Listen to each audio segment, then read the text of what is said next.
What's happening, Hardscapers? This is episode 277 of the How to Hardscape podcast, where we talk about how you can start and grow your hardscaping business. And on today's episode, we have a I Am a Hardscaper mashup episode. This is where we typically take a year in review of our I Am a Hardscaper episodes, where we sit down one-on-one with a hardscape business owner and do a deep dive into their business. Now, in the past, what we've done is we've taken different questions that we ask every hardscaper, and we just do a mashup each episode, year in review of that one question and the multiple guests, topics, or answers that they gave during that. This year, we're going to do something a little bit different because we've been moving away from our set list of questions and doing a single topic or multiple topics, less so a generic question list that we've done in the past. And this has opened up a lot of different topics that we've discussed with all these different guests. And we've also only had 6 I Am a Hardscaper episodes this year, which is different. Usually we're upwards of 10 to 15. So we have definitely taken a little bit of a turn with the podcast this year. So this year, what I've done is I've taken some topics in general that we talked about with a few different guests and just put them into these episodes. So I think we're going to have 2 I Am a Hardscaper mashup episodes this year. And this first one here is on employees and also bonus structures for employees.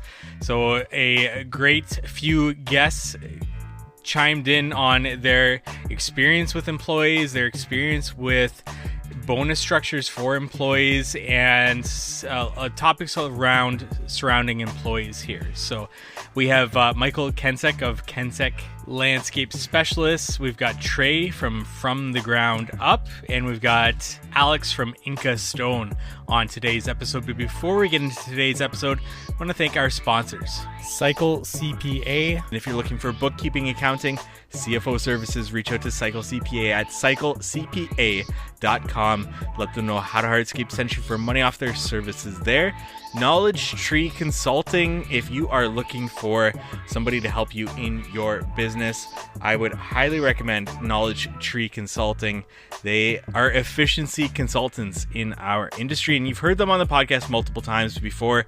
George and Peter of Oriole Landscaping, and George a couple of other times talking about various topics, and we'll definitely have George on in the future to talk more. But you can learn more about them at knowledgetreeconsulting.com. And without further ado, let's get into today's episode. This is Michael Kensek of Kensek Landscape Specialists on Instagram if you want to check them out.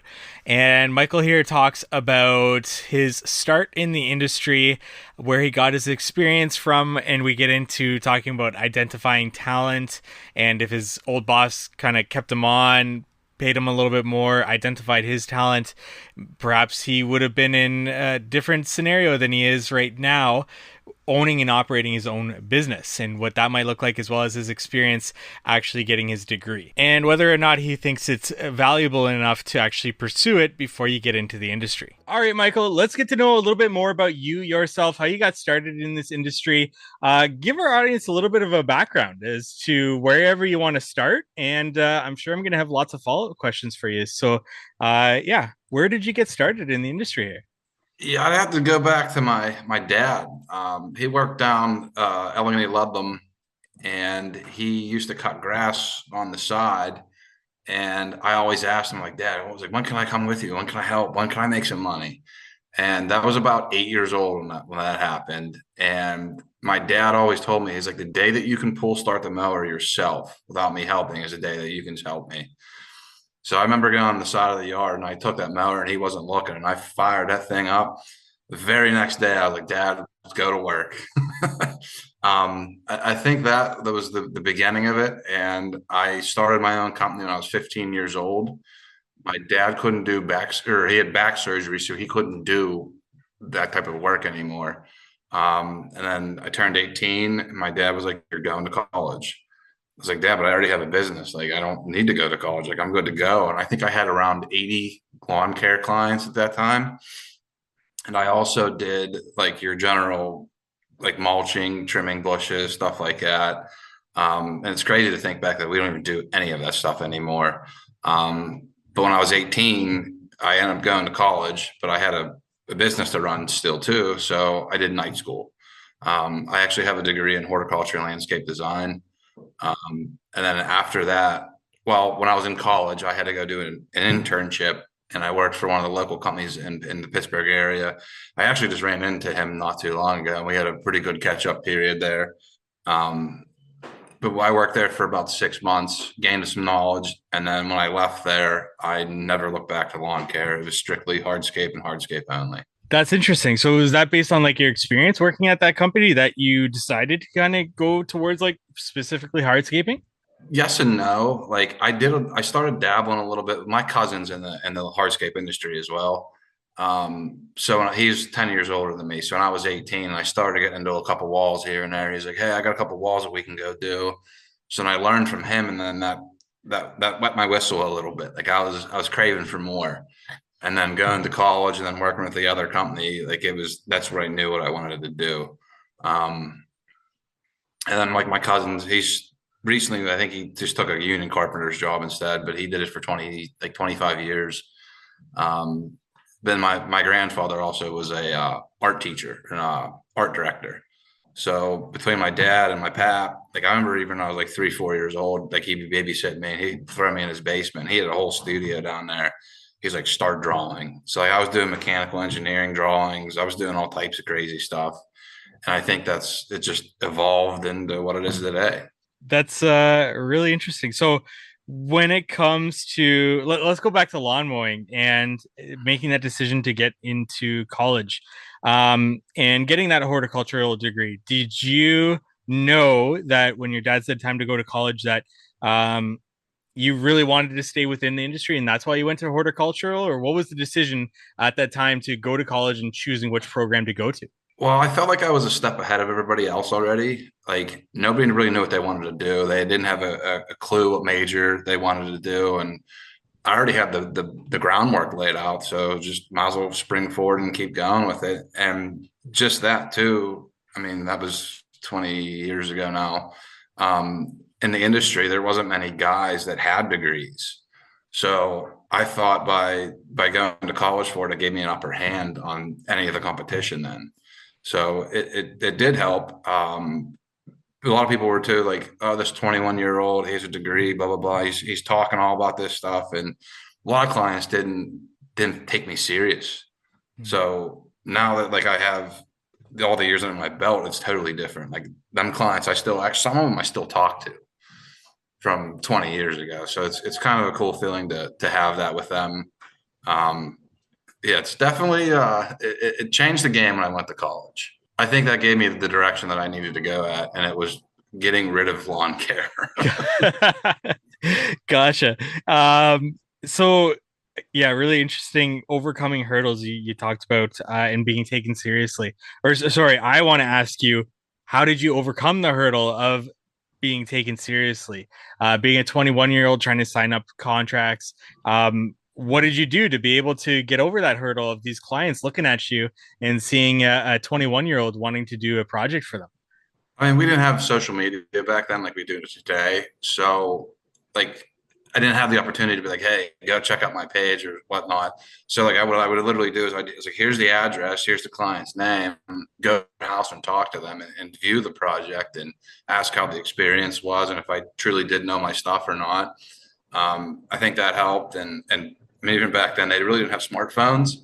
They had old school flip phones. So you still had to take pictures, but they were in a one by one screen. So it was hard to view the client that way. And I think just saying the same things over and over again, like your story never changed.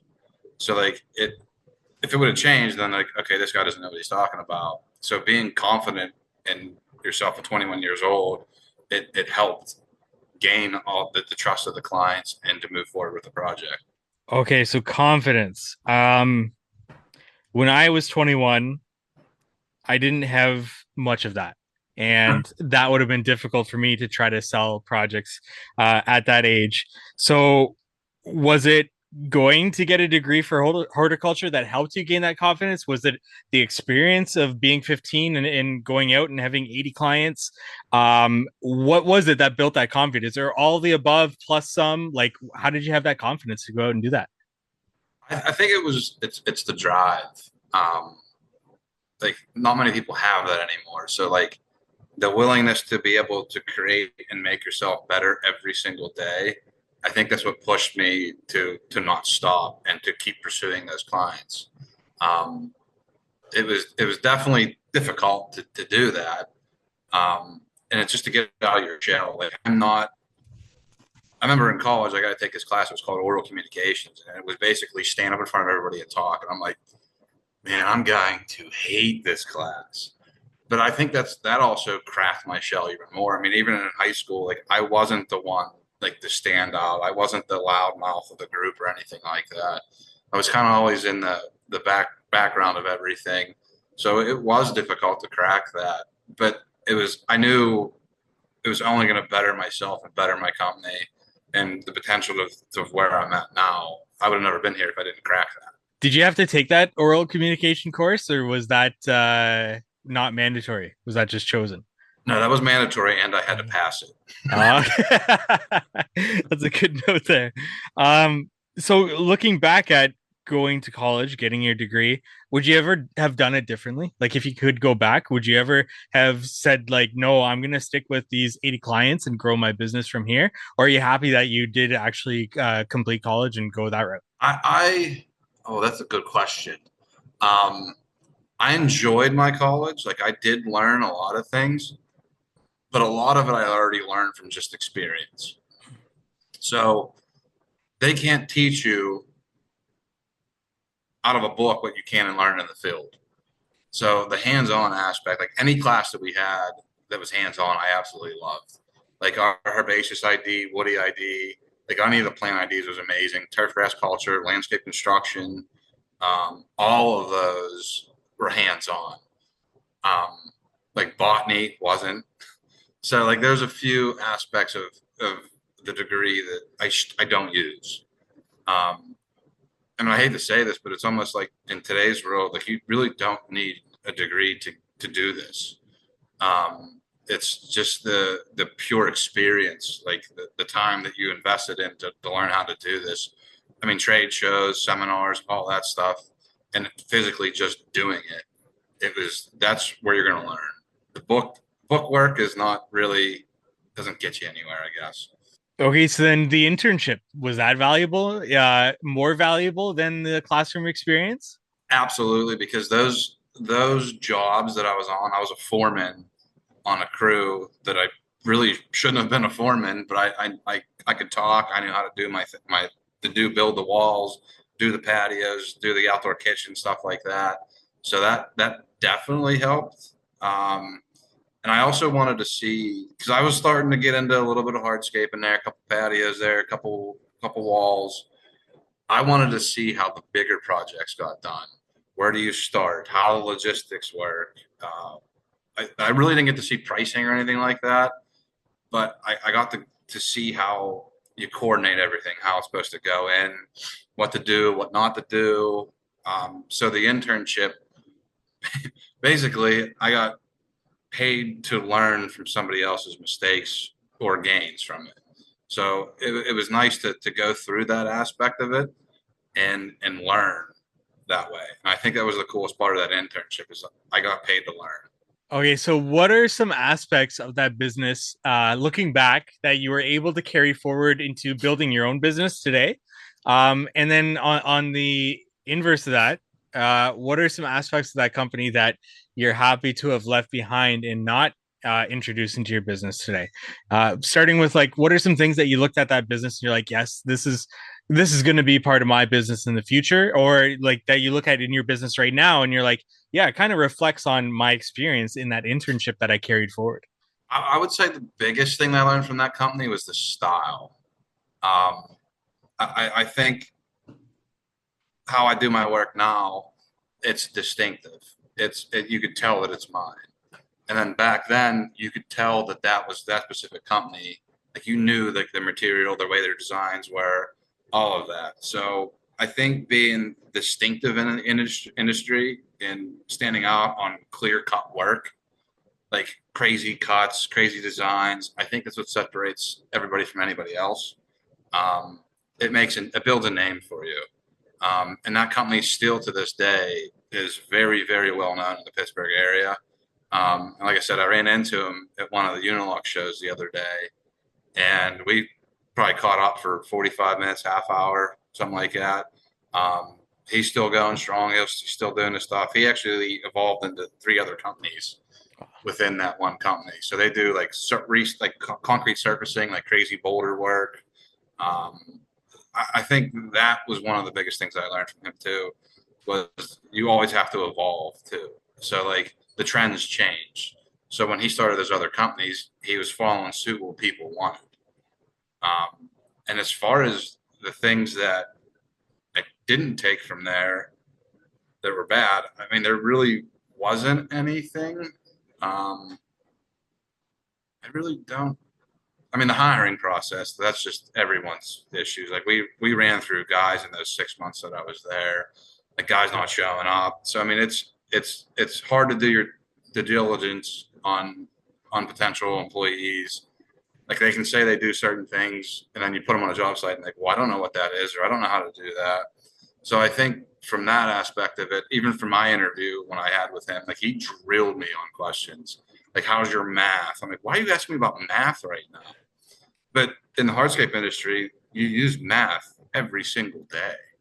So looking back on it now, like I mean, that's another positive that came from there is learning how to do the math of it, the calculations, and there's a lot to it. Like it's just not 1 + 1 = 2. Like you can't do that. Like there's the square footage, the circumferences, there's a lot. So I did learn a lot from there. And the only reason why I left there, I probably would have ended up staying for a long time, is when I graduated college, I didn't get that raise. Ooh. I felt like once you graduated, you should get even just a buck. Give me $1. I probably would have stuck around a little bit longer. But I like the learning curve of that whole entire process. I'd have to say that was the best thing that came out of that company. I guess that's yeah something that you can take away that's like you could implement into your business today, where like identifying that talent and those people that would be great people in your business, and being able to treat them all with that raise, right? Because he Yeah, would have kept yeah. you and you would have been a great asset to that business. And I'm actually dealing with that right now as we speak. Oh So, yeah. and another thing that I did learn from that company too is supplying your guys with the proper tools to get the job done faster, cleaner, or whatever. Don't be afraid to buy it. Just go get it. Like we just purchased a uni lift, I think last Thursday. I feel like that's going to change the game. I mean, there's times my back, my arms, everything hurts, and we just laid 800 square foot, and we killed ourselves on it. So with a uni lift, you can do 2,000 to 4,000 square foot a day. So that eliminates the back pain, the neck pain, the guys coming calling off the next day, and them complaining about it. So that company there, like if we needed a dump trailer, we had it within a week. We needed a bigger skid loader, we would have it or rented it or whatever. So if guys are telling you like, hey, I think it's really beneficial, like listen to them. So that was one thing that they did a lot too. Like we had endless trucks, like we had little trucks, big trucks, medium trucks, dump trailers, equipment trailers. We had everything there. So and that made our lives easier. So we were happy to stay there and work. So moving on to starting your own business. When you started your own business, where were you getting that initial clientele into your business? Were you able to reach out to your previous lawn maintenance clients and ask them if they're looking for these types of projects that you were moving towards? Or where did you start to get that ball rolling where you build that portfolio that you can then show to clients that you can do the work? Well, my dad pretty much had the ball rolling for me already. I think we had like at the time we had like 15 or 20 lawn care clients. And then usually whenever you're in a neighborhood, Mrs. Thompson over there, she's like, I need my grass cut too. So it was just word of mouth and then people seeing you. And that was when I was 15. So actually when I was 15, I couldn't drive yet. So my buddy up the road, we went to school together. I had him, I was like, hey, he's like, can you drive my dad's truck? And we can go cut grass. So I actually rented my dad's truck off, and I threw a couple bucks here and there, and I paid my buddy to drive us around. We cut grass, and then shortly after that, I ended up buying my own truck, and we just went full blown there. And back then too, like I still believe in this. I believe your image is everything. The way you represent yourself, the way you're dressed, the way you groom your body, your haircuts, the way your trucks look, the decals. It's you present yourself prestigious like that. That's how you're going to do your work too. So I think back then I lived through that. So I always had my trucks clean. The wheels were all polished up, armor all on the tires. We all had shirts. It was, I had to make a legit business when I was 15. So like you had to look like that too. So you had to represent what you were trying to sell. Definitely great advice with that. And then as you get that ball rolling and coming into where you are today in business, where are your leads coming from? How has that changed from the beginning to where you are now? Because back then was just strictly word of mouth. And I would have to say now it's strictly word of mouth. I don't spend a dime on advertising. I mean, we have trucks, trailers. Everything's all decaled. They're wrapped. We have polo shirts, we have hats, we have beanies. I mean, that advertisement. We're heavy on social media. I haven't been real heavy on it lately, just because there's so much going on. But the Facebook, Instagram, the community pages on Facebook, posting there. I actually haven't done that in about 3 years. It's just been directly word of mouth. And then people like I've had my last client I just met today. He goes, "Oh yeah, I saw your truck over in Cranberry." So like, and he was about 30 miles away from Cranberry. So just seeing vehicles that are clean and nice and your big logos, that's what led me to keep getting the current clientele. I do want to dabble my website. My website seems to it does pull in a lot of clients.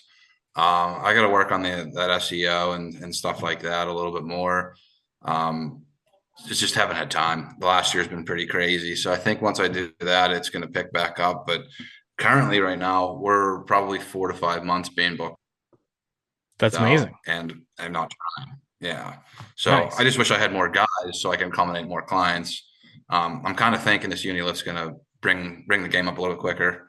So we can get done with the project and get on to the next one quicker and be able to do more builds. But I think everybody out there right now is feeling the hiring issues. It's pretty rough out there. Everybody wants to get paid big dollars, but they don't want to do anything. It's it's really tough. And all the good ones, they own their own company, or they're getting paid with benefits, 401ks. Like it's just too hard to keep up with that. So it is a tough industry right now with hiring. Where are you at with your company right now? Like how many employees, crews, and all that that you're installing with? Well, I literally just lost a guy this morning. Ooh, I was kind of a little sour this morning with it, but I just call it a hiccup. And hiccups do go away. So I put an ad out. I'm sure you saw my Instagram story. So I'm doing the right things to get the right people back in place. I have one guy that he's really good. He's gonna have to step it up a little bit now. But other than that, it's me and him. nice.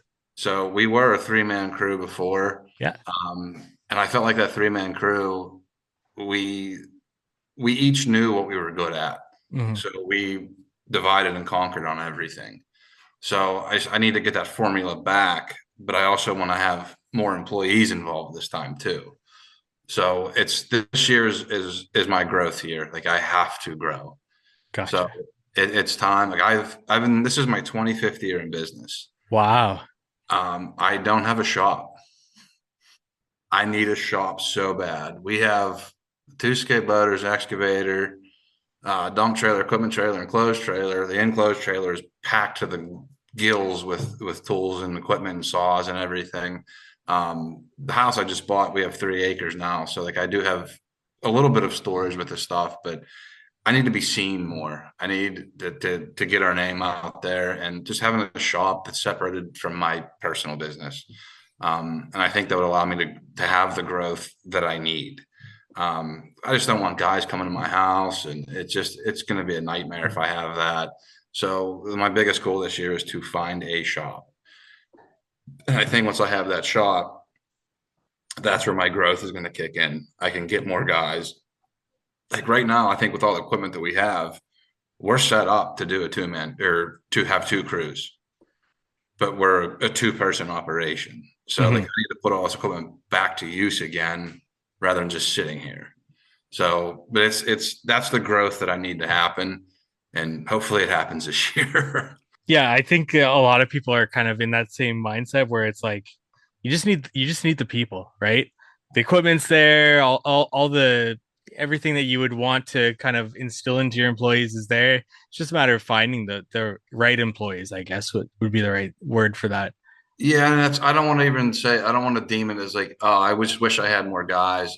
I'd rather say that I wish I had the chance. Hmm. Like I don't want to put any of my success on somebody else. Like I need that chance, and once I have that chance, I can grow from there.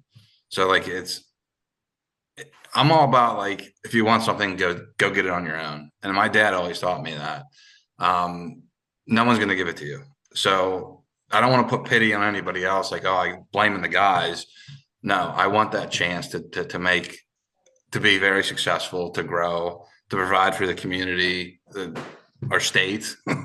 Like it's really rewarding to be part of something like that. Where did you get that thought process from? Did that come naturally, or was that taught to you by your father, or how did you like I've heard you say throughout this interview, things like just wanting that chance, or I forget what it was earlier. You were talking about um overcoming hurdles. You said something there that I was like, it's like a very uh mature thing to say or thought process when you were 21 just starting out. What did you learn this kind of thought process from your dad, instilled to you growing up? Where do you get this all from? I would say a lot of things as far as my dad goes. Like we're very much alike, but I don't want him to take this the wrong way. I'm a better version. So I got to live and learn his mistakes, and I lived and learned my own mistakes. So I think from learning from all of that stuff, like you just got to brush it off your shoulder and keep on going. Like any of the mistakes you might have made, even on any project, like if you made a bad cut or whatever, like you messed it, it's not square, it's fixable. It's not a big deal. So just go back, figure a way to solve that problem. There's always a solution to every single problem. And I think just from living and learning, and I'm a big quote guy. On my personal Facebook page, I'm constantly quoting people, and I don't post those just for shits and giggles. Like that meant something to me, and I want to share that message to somebody else so they can live and learn, but without actually living it. They're just learning it. So I think even just helping people too, like the last Unilock show that we went to, there was actually my rep didn't tell me this until the day of, but they filmed me talking about Yukara. And during the break, I felt like everybody was talking to me about it. So I didn't care. Like I was just trying to take a leak and get something to drink again. But I helped people. So them learning from me and someone that has lived and learned Yukara, it's a good process to go through and to be able to help several contractors and make their life easier on projects. And I'm not saying I'm going to get rewarded for it, and I don't really want to get rewarded, but I know whenever they do that project, they learn something from me. So I help them. But now I think the whole quote thing too, like it it's motivating. Like I will not post a depressed one or anything like that. It's just you have to have the right mindset and motivation to be successful, or you won't be successful. Um, there was a quote the other day that I did quote, and I don't remember it. It was something about being around negative people, and if once you leave there, you will be negative because you were around them. It's just that like the ebb and flow of it. Like it doesn't go together. Um, there's another quote that I just forgot too. But I love the quotes and the motivation you get from it. So actually, I think I have a quote. I might not be able to read it because I know there's a pretty big swear word in it. You're good. You're good. This is I sent it to somebody the other day that they were like down and out, and I'm like, "Here, dude, check this out," and it brought them up too. So I'm like, he's like, "Oh, absolutely right on that." So I have to find it. I was gonna ask you. I was just writing down a note, a quote that you have top of mind right now. As you're thinking about that, you're talking about, being around negative people. When you leave that, you become negative. Kind of like the 5 people that you surround yourself with are you become the average of that essentially, right? So if you're around 5 people that are negative, you're going to be the 6th person that's negative. Same thing with positivity and all that. Yes. I do remember the one quote. I don't remember word for word, but what it was surround yourself with people who are smarter than you. Right. And then you'll learn something from that. So if I'm sitting in a room where I'm the smartest man in there, I'm not in the right room. I need to be in a different room. So it's always being about learning. And that's like even the hiring process too. I'd have absolutely no problem hiring somebody that knows more than me. I would love that actually, because I can put them to pure use. Like if you can do something better than me, absolutely go for it. Let's kick ass together. So like that's a cool feeling. But those people are hard to find. We want to take a break from today's episode to thank our sponsor, Knowledge Tree Consulting. They are efficiency consultants in the industry with 35 plus years of industry experience building Oriole landscaping in Toronto, which they are completely hands off at this point. George and Peter have been on the podcast before, and George, on multiple occasions now, I've personally leaned on him to help with the How to Hardscape headquarters software and how we can maximize the efficiency of user experience. And I know the guys at DTE Landscaping, Chuck and Jeffrey, who we've also had on the show multiple times, have hired them on in the past. Check out their consulting services, peer groups, and events that are coming up on their website, knowledgetreeconsulting.com, or check them out on Instagram at joinktc.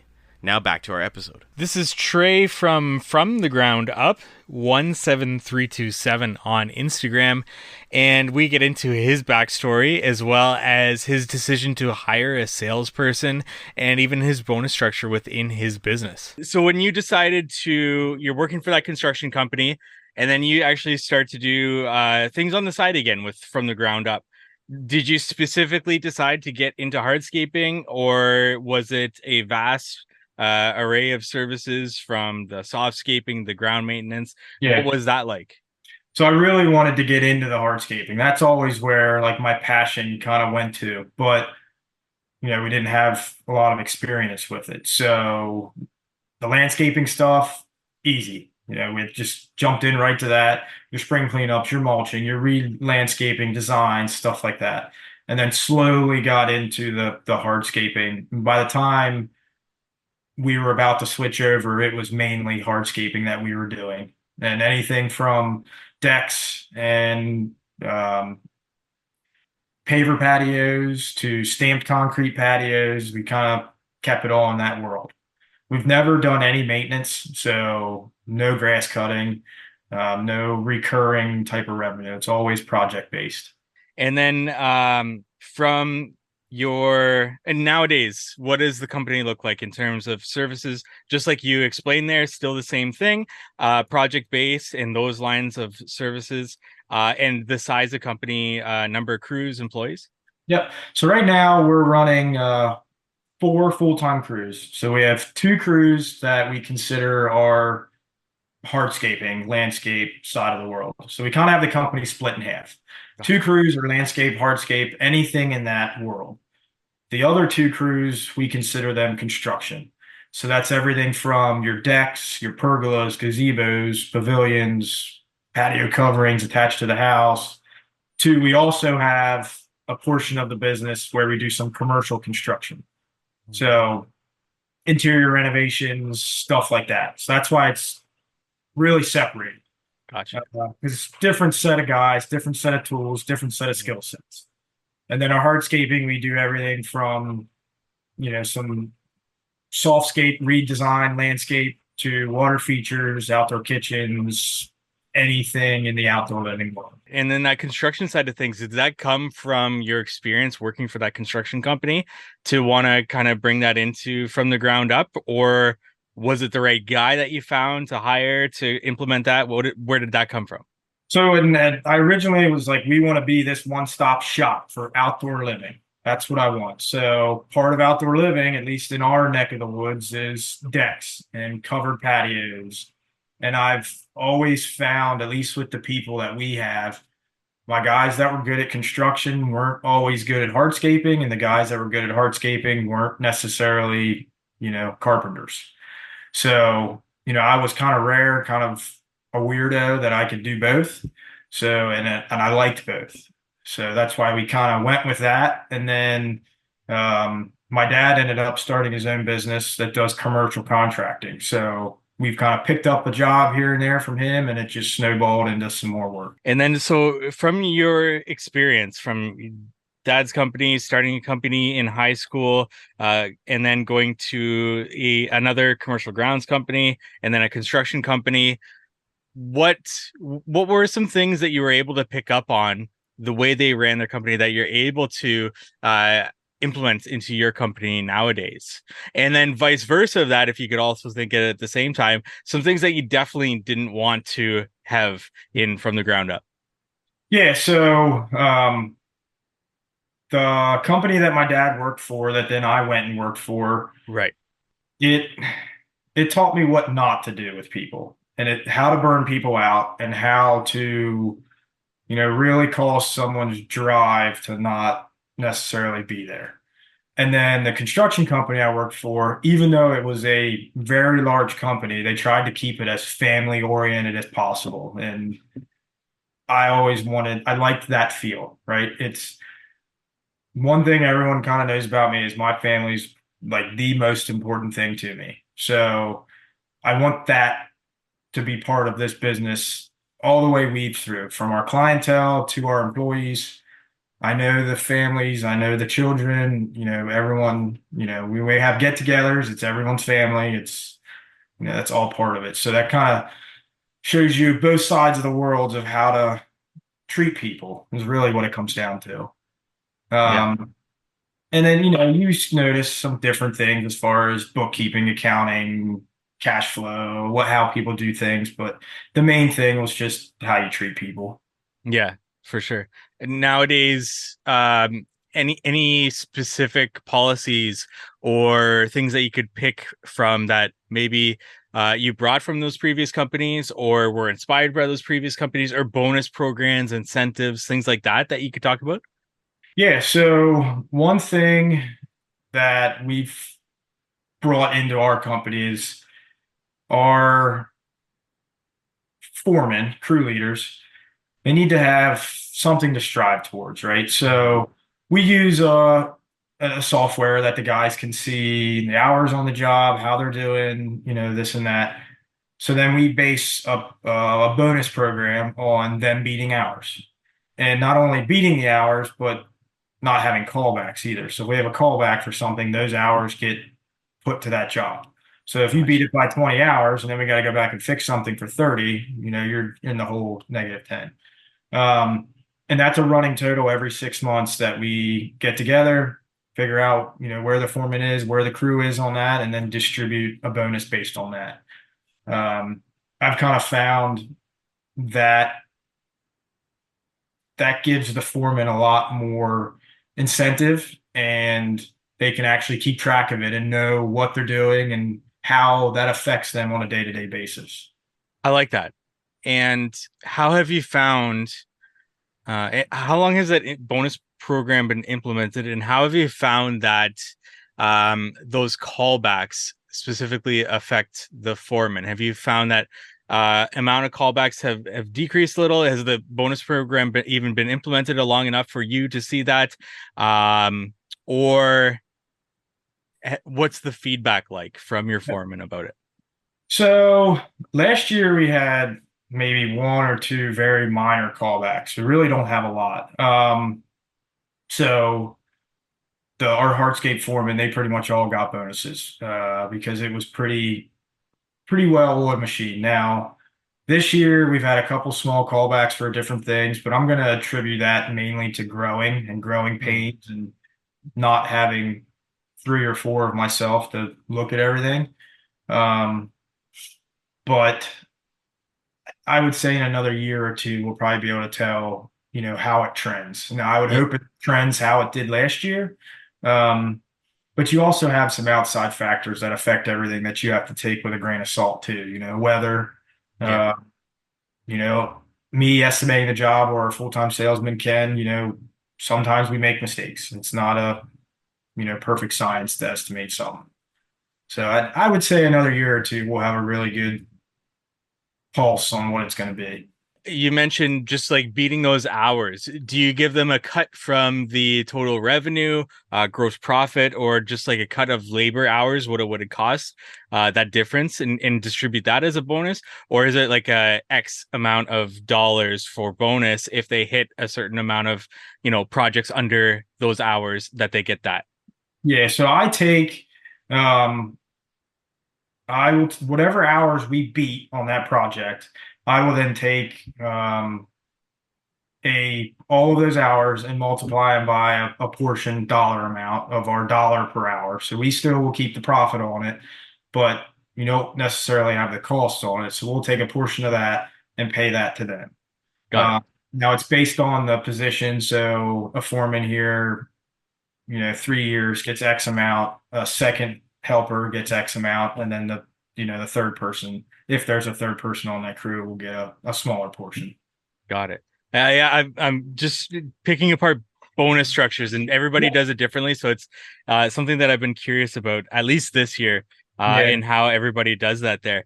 With your crews, do you find certain crew sizes do better in terms of efficiency than others, or is it very different, especially with the kind of two different silos of your business that you have there?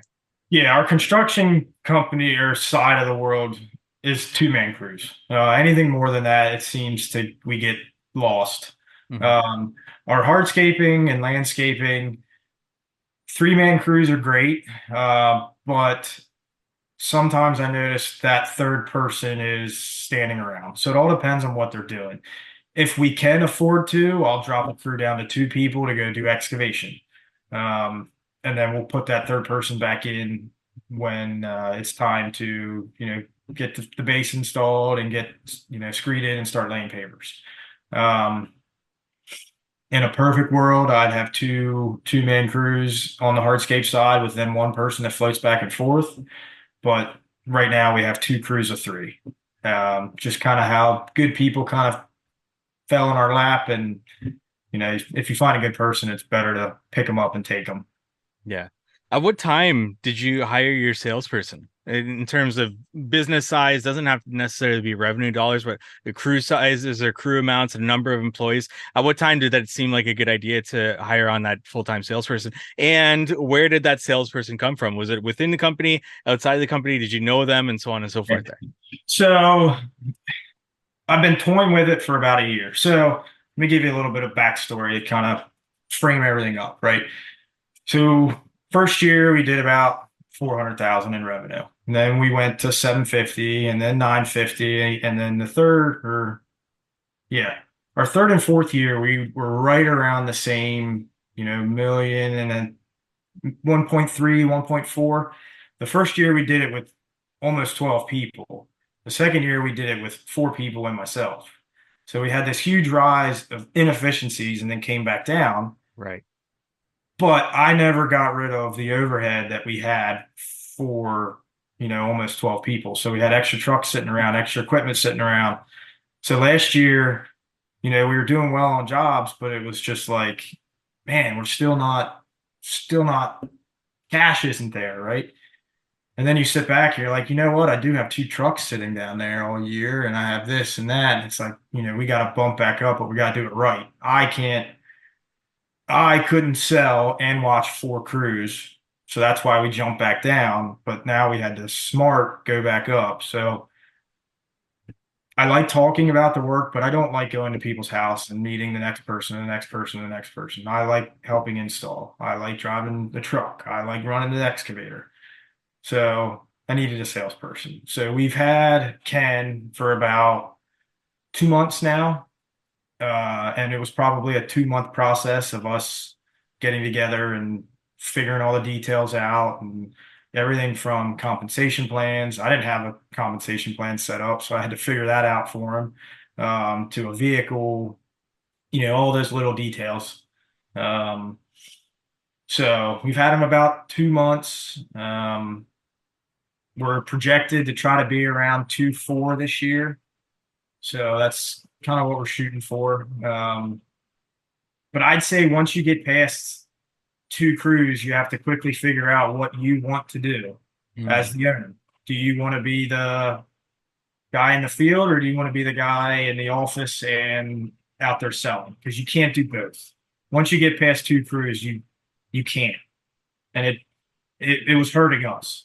Me trying to be too much was hurting the company. Yeah, how did you make that decision? Was it a breaking point in your personal life, possibly? Because obviously, with work, that whole work-life balance. Was it something within the business? Like, what was that breaking point where you're like, okay, I need to sit down, like you said, decide what this business is and what this business is going to be tomorrow?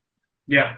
The main thing was just, sitting at the end of 23 and seeing all this awesome work we did and how we did well on the jobs. It's not like we were missing hours on them, but then at the end of the year, not having the net profit that you want, and then sitting back and figuring out why. And it's like, all right, well, we have to make a change. Either we need to get rid of things and go back to just 2 crews and, I can bounce around and keep that, or we need to, put butts in seats and hands on tools and fill these 4 crews that we had. And I just figured, you know what, let's give it a shot and go for it. And then the process started for finding that salesperson. And that's not an easy process. Of all things, I found him on Indeed. Indeed linked him to a hardscaping position, not even a sales position.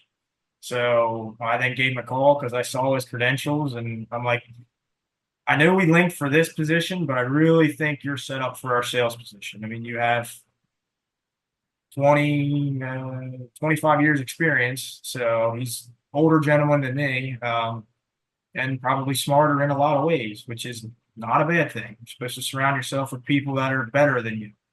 And he had experience from owning his own tree business to certified arborist to he was in the commercial grounds world as well. So he kind of knows little bits of everything.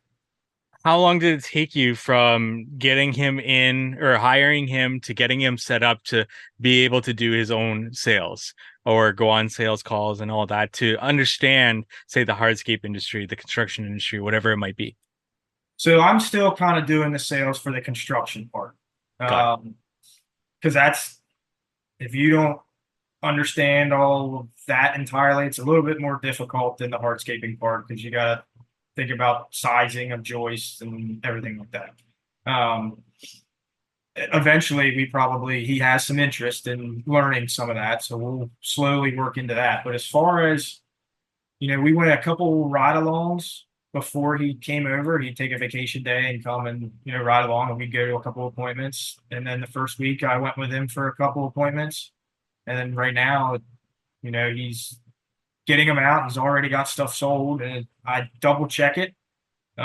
We have a system set up, anything less than 10,000, I just look over it quick and he can send it out.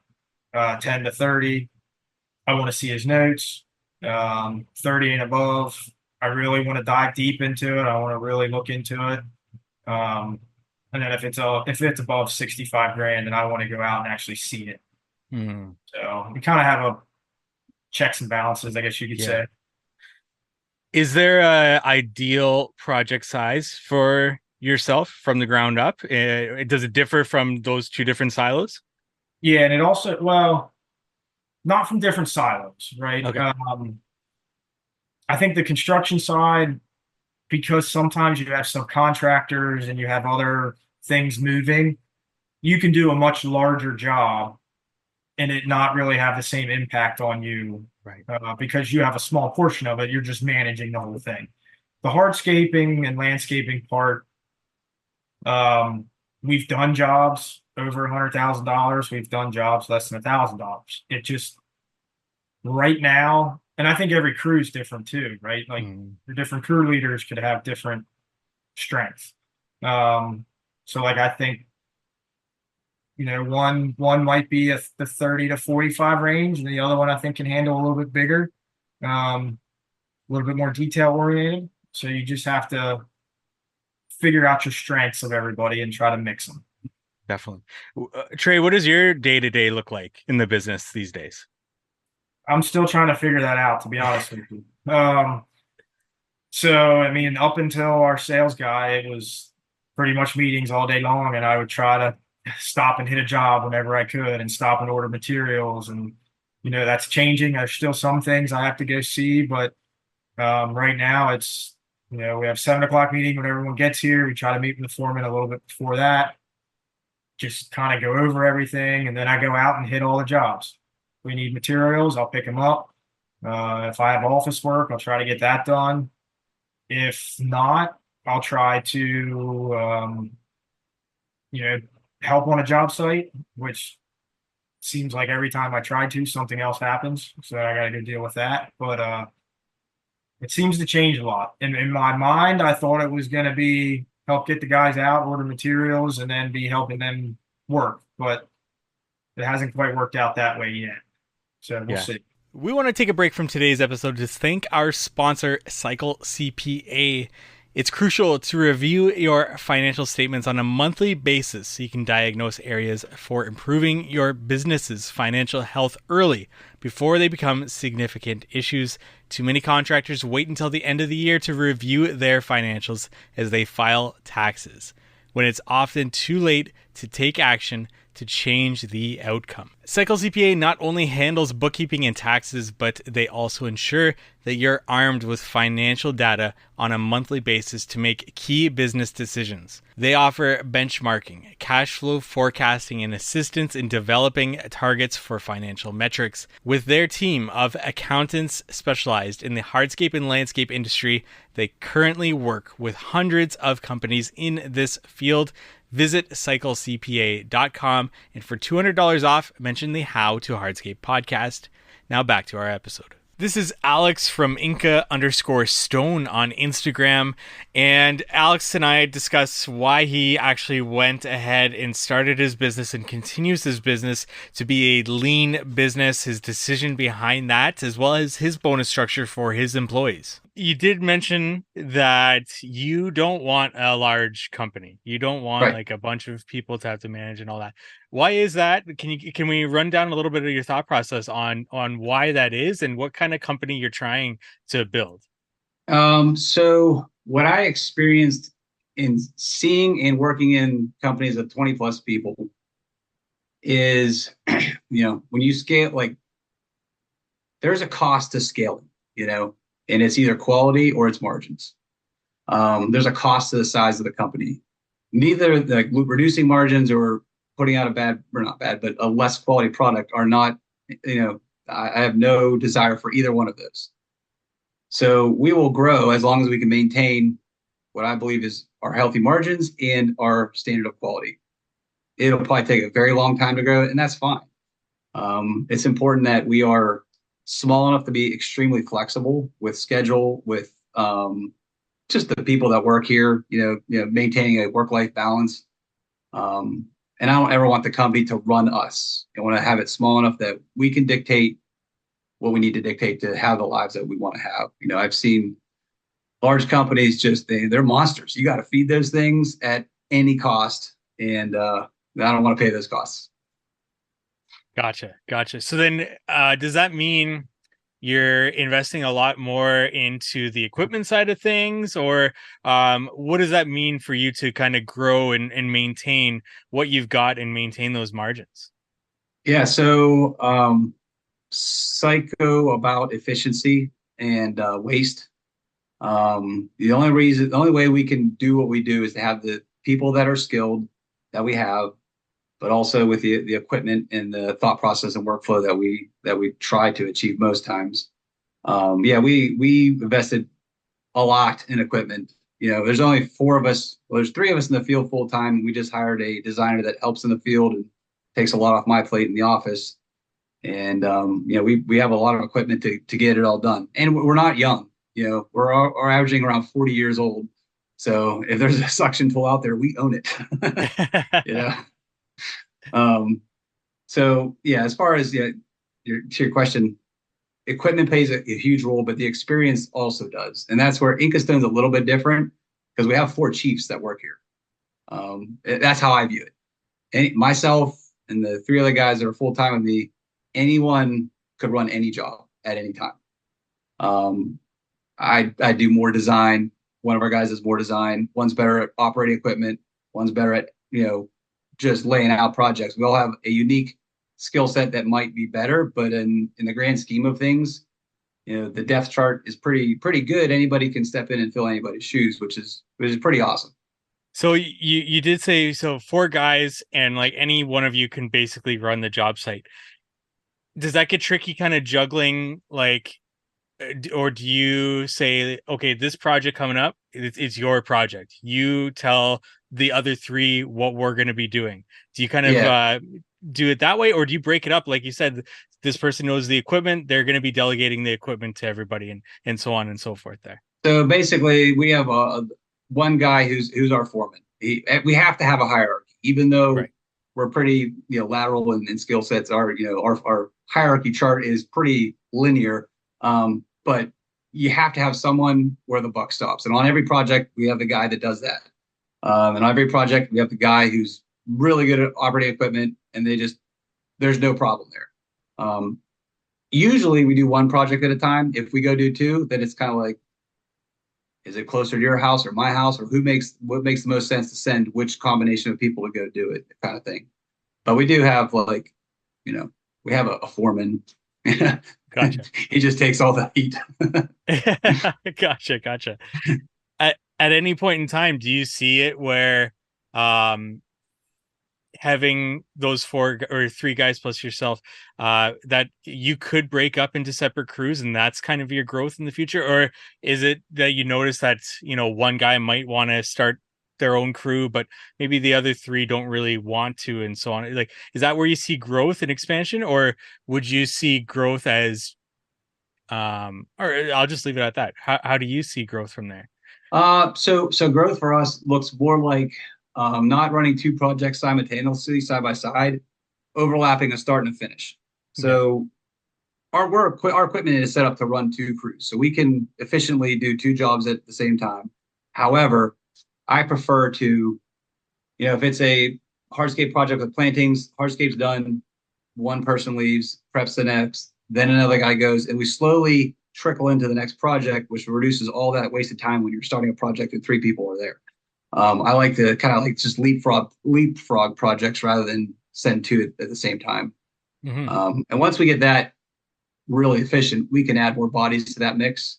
But that's kind of like, you got to have that dialed in pretty good so you don't trip up. Yeah. What other efficiencies have you found on the job sites, such as that one, where you can leapfrog and take advantage of that?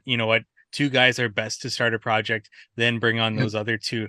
Any other efficiencies in the field that you just have found have helped to improve your margins, as you were saying? Oh yeah. So one thing that we do, and we did it at a former company, we started it, and you can't always do it, but direct reporting to the project. So we don't own a dump truck at all. We contract haul everything. We have a dump trailer, and everybody drives right to the job. So some of these jobs last 6 months. So there is 0 windshield time. There's almost 0 shop time. If we need something, I'll pick it up or someone will grab it, but everything's delivered. The job is at the job. So there's that we minimize a lot of waste there, and we're able to, just be almost 100% production. Yeah. I think, especially with having like 4 really skilled guys, that's super important to keep them on the job site, right? Oh yeah. Yeah. I mean, if you just calculate a delivery fee versus going to get something, no way would we not do a delivery fee. Yeah. Yeah, absolutely. It makes total sense for me too, but it's a little bit easier of a calculation for my business. For yours, where what's the next purchase? So you're talking about efficiencies, talking about equipment. Yeah. Have you hit the ceiling of what you're at for equipment, at least for the foreseeable future? Or do you have a list of things where like, okay, that's the next thing we're getting because that's the next thing that we're going to need to move the needle? Yeah. So our next big boy thing to do is property or a large excavator. So, and it's just going to kind of it's going to kind of play out here in the next month or so. We've had our eye out for some commercial property, but that's a tough one. You got to be patient there. And then depending what projects come up, we might pull the trigger on a larger piece of equipment. And that would, we already have 2 excavators and we don't need any more. But the production of a large piece of machinery is it definitely is a force multiplier with us. So there's one job in particular. If we get it, we're buying a machine. Gotcha. Is there anything on the horizon of things that you want to do that are unique, such as the pavers in the bottom of the pond? Or I mean, this one is a cool one. This one is kind of like a one that I've wanted to do. And we are very fortunate to know the guys at Tussey Landscaping who have done a couple of these. So we're only a few hours from them. We visited their site a few times while they're doing a project like this. So they were very generous in their time and showed us a lot of details and ins and outs. And at the end of the day, it's building a pool, which is building a pool, laying pavers, which is laying pavers, and building a pond. It's all the things that you've done. You just put them all together. I don't think so. I think, for us, the next, really trying to promote our brand, which is something that I am very ignorant of, SEO and that kind of stuff. That's kind of my next project, so to speak. As far as the typo projects, it doesn't really matter, to be honest with you. We like to work with good people for good people. Yeah. So we've done projects that were 5,000 and we've done them over 500,000. And it doesn't really matter to me which one it is. As long as the experience for all parties was awesome. Great. That's perfect. Work for good people is always a goal. I'm especially going through a couple of clients this year, unfortunately, but that's always a good thing to have, is to work for good people. You have we have been so blessed in that aspect. We have had absolutely zero client issues, and it's been the opposite. It's been really cool to be on. That's actually a cool part of being the owner of this company, is you get to see the fruits of all your labor, receive all the praise, and you just see the other side of the story after the project's completed. Our projects, we don't do them and leave. I'm not friends with these people, but I'll be texting and talking to them for the next decade. It was a relationship was built, which is kind of neat. Going back to the very beginning, did you have a kind of like a vision or a roadmap of where your business was going? Like, did you already have that set in stone? Did you already know you wanted to be a lean business, not be a large business from the very beginning? Did you already know what kind of equipment you were going to purchase as you got the capital flowing into the business? Not really. So it was such like a panic start. It was, we signed a lease on a skid steer and excavator, day one. And it was kind of like, who can get the machine here first? So Bobcat did. So Bobcat's our company, and they treat us well. 1 year in, with a little bit of breathing room and some influence from Andy Mulder, we purchased the Encon. And so for us, that was a game changer. So then we got a tilt rotator for the other excavator. Now we want a third one with another one. And then seeing what you can do when you run lean with healthy margins, it's a pretty cool thing. We don't offer paid time off or any benefits. We just offer a very healthy salary, and you just go do what you have to do. If you're going to take 2 weeks off of work, let me know when it is, and we'll figure it out. Running lean allows you to build a lifestyle company rather than having a handbook this thick. We have one page. It just says, please don't litter and please don't whatever. It's just nothing crazy. So I'll never sacrifice that. I'll always run lean as long as it pays the dividends to do cool stuff with the team. Right. That's interesting. Do you find, have you thought about it where you purchase the commercial property? Um, will the guys meet at the shop there? Because you did mention that they drive to the job site right now. It improves efficiency there. Do you see the shop being a place where, you know what, we'll meet there at the morning and then we'll go to the job site? Do you think that'll change things at all in the No, business? No? never. Nope, never. Nope. They Gotcha. wouldn't even. No one wants to. No one wants to drive more. We two of our guys drive more than an hour. They Gotcha, live gotcha. pretty far. So there's no sense. Like it's we have a bonus structure based on work installed. So nobody wants to have windshield time. Everybody in the whole company wants to put work in the ground. So we'll never be beat at the shop. Can we go further into that bonus structure? How that works and what is Yeah. that yeah, can you let us know like that structure Yeah, where it's absolutely. going to work installed? So when I worked at the former employer, bonus always comes up. It's always this monster that rears its head, and there's no way to figure it out. And some people kind of figure it out, and then everybody tries to work the system, and then they just shut it down. Bonuses have never ever been good. They've never been a solid, clear cut. Someone's always has an issue on either side of it, employer or owner. From my perspective, I've never seen it. But with the people that work here, there's so much trust. There's so much history and relationship. It's a straight 1% of total revenue is what everybody gets at the end of the year. So in my mind, yeah, it's kind of crazy, but they're high caliber people and we're all in this together. So if our margins are healthy and can afford it, why not? Like that's like absolutely do that. It also incentivizes everybody to put work in the ground. So, if it's raining and we're not billing, like the bonus is not growing. So we chase that top line in that regards, but not for only for that reason. Yeah. That's interesting. So yeah, if you just do 1% of total revenue, then they're very incentivized to get work done and everybody's kind of bought into that. I've heard just so many different bonus structures and I've been thinking about that a lot this past 6 months or so, and that's really interesting. Do you see any? You can do it off net, and we thought about net, but I can influence net too much by buying stuff and managing money how I want.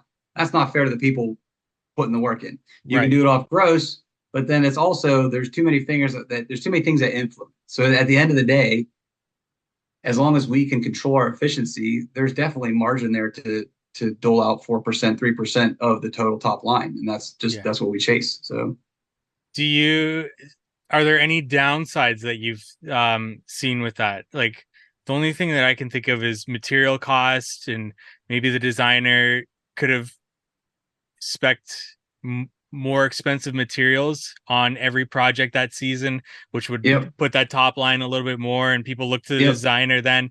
But I don't see that being such a huge factor, being that materials are just a small percentage of the total cost of the project. But are there any, that was just me spitballing, are there any kind of things that you foresee of that not having some sort of downside? I haven't found the downside yet, and I don't think there is. There definitely could be a downside with the wrong people in the company. Absolutely. Like right. The mechanism that the quality control mechanism of this bonus structure is nobody wants to go back and do rework because that's not billable work. So that, not that they need that, but that would work for a lesser caliber person, I think.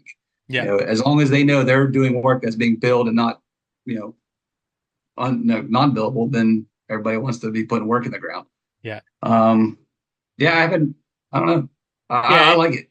It's important that those 4 guys are going to be at the company long term, right? So they don't want to go back and do work. They're also not trying to maximize their bonus this year and leave the company next year, so they don't have to worry about any callbacks or anything like that. So it seems that's the perfect thing for your company there. Yeah. So our like mission, vision, values, or whatever, it's literally 3 words. Together we build. Like at companies I've been before, there's like you need a thesaurus sometimes to whatever. It's ridiculous. So when we started this, it was for us. This is for the people that came together to do this. We'll never forget it, and it's together we build. So everybody's in it together 100%. So that's why like that kind of bonus structure totally works, and it's fun. Like it's a blast. How does that How did that come up? Together We Build. My dad was a carpenter, and he used that for he was kind of like a handyman carpenter, and I don't know where he got it, but he just kind of had it on his van for about 5 years. Then it went away. And that was probably like 20 or 30 years ago. And then I don't know what spurred it now. I knew we needed something. You need a slogan, a motto, a tagline. You need something that everybody gravitates towards. Yeah. And that popped in my head. I called him, "Hey, Dad, you mind if I steal that?" He's like, "I stole it, so you steal it." That's great. That's awesome. Yeah. It's a constant reminder, and I have it in our equipment. Like, I kind of have it secretly everywhere. That it's like it's one for all for one type mentality. That might sound sappy or whatever, but it's this company does not exist without the people that are here. And if they weren't here, I wouldn't want to do it. I'd go work for somebody else. I don't want to start from bare bones with I don't want to start back at ground zero. It's those are three powerful words put together that kind of encapsulate exactly what you do and are trying to do. I like it. I also like that it's nice and simple. That's perfect. With the going back to the bonus structure, do you have basically like open books, like this is the revenue of the project, and do you have some sort of visual that like throughout the year they see where they're at with the projects? Yeah, so we use Synced Up, and we job cost like once a week. So once a week we know where we are on every single project, hours, materials. We're watching those percentages. And at the end of every project, there's a full report of every work area, materials, labor, the whole shebang, and we know where we're at. So we know our net per hour, revenue per hour, gross margin. We know the whole project. We use Telegram. So every project has a file folder with all the information, all the communication. When the job is done, that report goes in, and then anybody can review it whenever. Totally open book, like 100%. Gotcha. Oh, yeah. Nice. Thank you for listening to today's podcast episode. Go check out each of these hardscapers on their socials. We've got Michael Kensek from Kensek Landscape Specialist at Kensek Landscape Specialist on Instagram. We've got Trey from the Ground Up. That's from the Ground Up 17327 on Instagram. And we've got Alex from Inca Stone. That's Inca_Stone on Instagram. Go check them out. Give them some love. And also check out their full episodes on this podcast. Just scroll on back and find their episode. And before we leave you, we want to say thank you to our sponsors. Cycle CPA. If you're looking for bookkeeping, accounting, CFO services, reach out to Cycle CPA at cyclecpa.com. Let them know how to hardscape sent you for money off their services there. And Knowledge Tree Consulting. If you're looking for efficiency consultants who have a lot of experience in our industry, check out Knowledge Tree Consulting at knowledgetreeconsulting.com. And we look forward to meeting with you next week on the How to Hardscape podcast.